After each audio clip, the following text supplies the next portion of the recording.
dari sini ke UPN menjelang maghrib macet, di jalan betul-betul macet, bahkan sampai tiba waktu isya, ya menurut prediksi kita ini nggak nyampe. Apa yang harus kita lakukan? Ya harusnya kita melipir gitu. Kalau udah kelihatan macet banget ini, udah minggir cari musola, cari masjid, cari pom bensin gitu. Kalau memang itu memungkinkan nggak kira-kira? Oh, karena di ring road, di ring road susah melipir gitu ya. Kalau kita mau berhenti mengganggu orang lain, ya. Maka dalam keadaan uzur seperti itu bisa kita sholat di mobil sambil duduk di atas kendaraan gitu. Tapi apakah sholatnya di qashar? Enggak, karena dekat ya. Jadi tetap 4 rakaat. Kalau memang situasinya sangat darurat, melipir enggak mungkin, sudah terjebak di ring road gitu ya. Ya boleh Bapak Ibu. Nah, bisa enggak sholat sambil nyopir? Bisa. Hah? Ya kecuali kalau macet banget kan waktu berhenti gitu ya. Sholatnya waktu berhenti. Yeah. Nah, gerak tapi merayap gitu. Itu kan sekali banyak terjadi di Jakarta.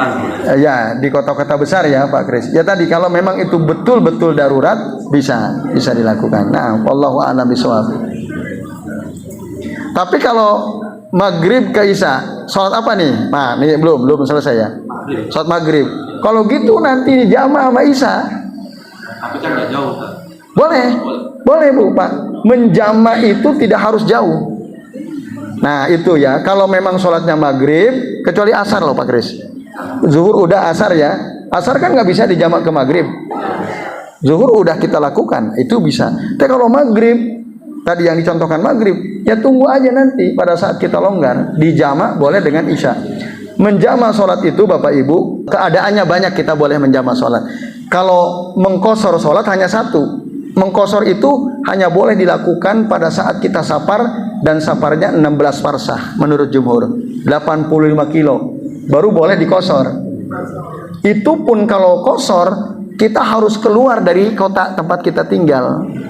Bapak Ibu mau ke Jakarta sebelum zuhur berangkat, mau menjamak qashar zuhur asar, lalu sholat dulu di sini jamaah, di qashar itu nggak boleh, karena masih di kampung.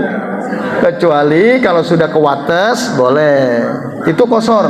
Qashar itu ketat, hanya satu safar dan jaraknya minimal 16 farsah, 85 kilo. Tapi kalau jamak banyak sebabnya. Hujan deras, boleh nggak kita jamak? Sakit, boleh kita jamak.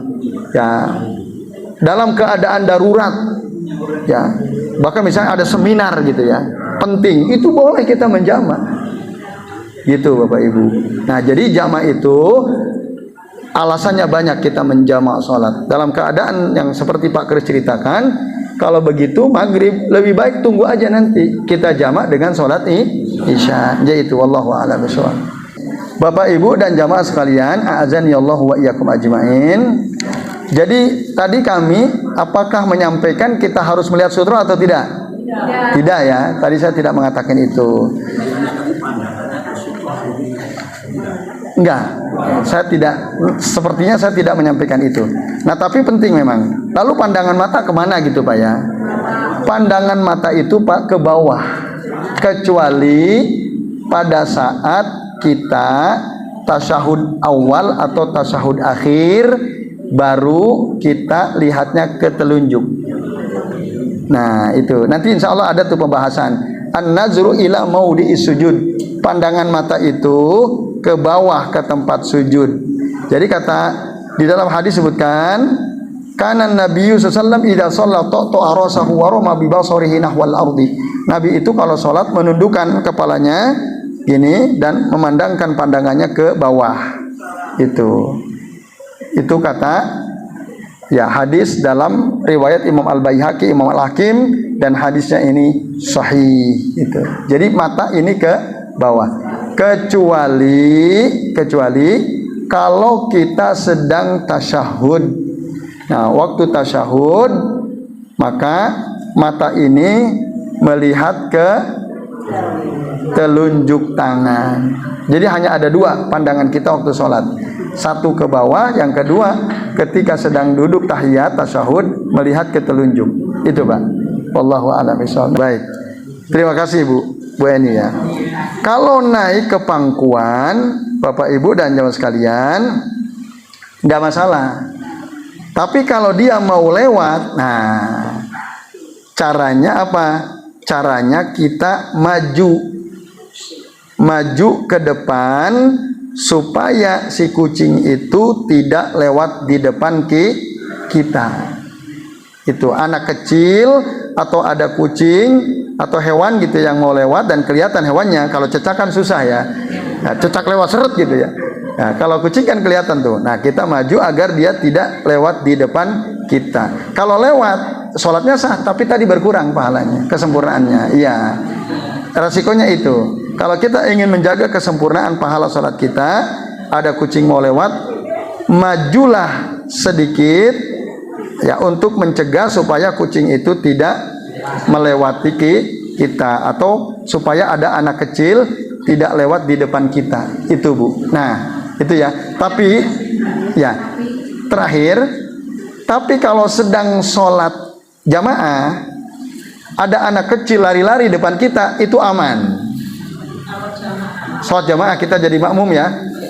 Anak kecil kan kadang-kadang lari sana lari sini, itu biarin, nggak usah dicegah. Karena tidak akan merusak sholat kita, tidak akan mengurangi kesempurnaan pahala sholat kita, kecuali kalau dia lewat di depan imam. Nah, itu yang nggak boleh. Karena sutratul makmum, sutratul imam. Sutrohnya para makmum itu adalah sutrohnya imam, gitu. Kalau anak kecil mau lewat depan imam, imam harus maju mencegah. Kalau diginiin nggak bisa, karena anak kecil kan pendek gitu ya. Maka imam maju, tidak ada masalah, maju ke depan. Nanti saat anak itu tahu, mundur lagi. Ya itu Bu. Ya, sami-sami.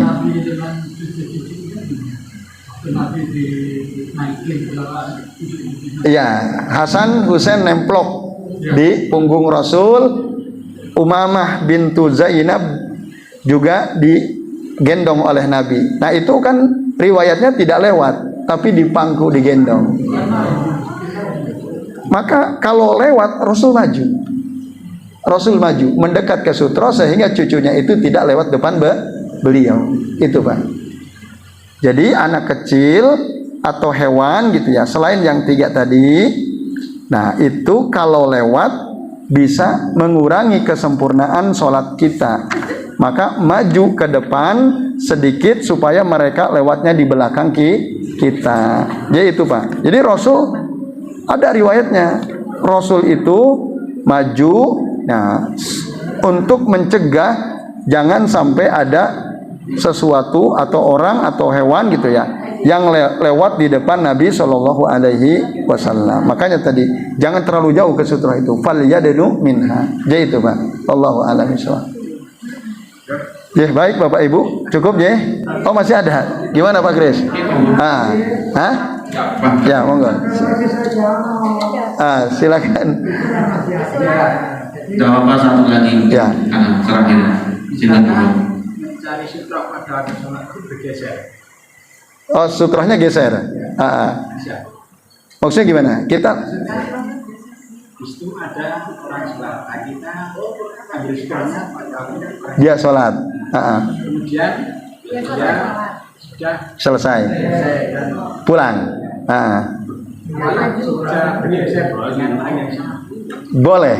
Caranya gitu. Bisa maju, bisa geser. Kalau di sampingnya ada orang yang lagi sholat atau zikir, kita bisa geser. Bisa. Supaya tadi sempurna pahala sholat kita. Jadi itu. Terakhir sekali ya. Menambahkan tadi pandangan mata kita kan seperti yang Ustaz tadi. Terima kasih. Ya. Namun kalau saya makmum melihat imam saya itu pandangannya nggak seperti itu. Ya kita kadang-kadang lain. Ya nilai-nilai sedikit. Maksudnya imamnya? Ya itu kita harus tegur apa enggak kalau setelah selesai sholat itu. Ya.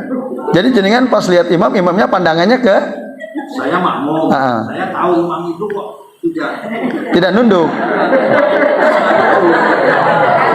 ini sering Gini terus gitu ya. Iya, itu kita tegur Pak, berdasarkan hadis tadi. Jadi Aisyah itu mengatakan Rasul itu nunduk kepalanya. Kalau kita diimami kok imamnya seperti itu, berarti kita kasih tahu Pak, kalau sholat pandangan mata itu ke bawah, gitu. Jadi ditegur Pak. Ya mungkin pas sekali lihat loh, kok ke depan. Ya kalau untuk memperhatikan situasi bisa saja ya. Ya, tapi tadi ya gitu.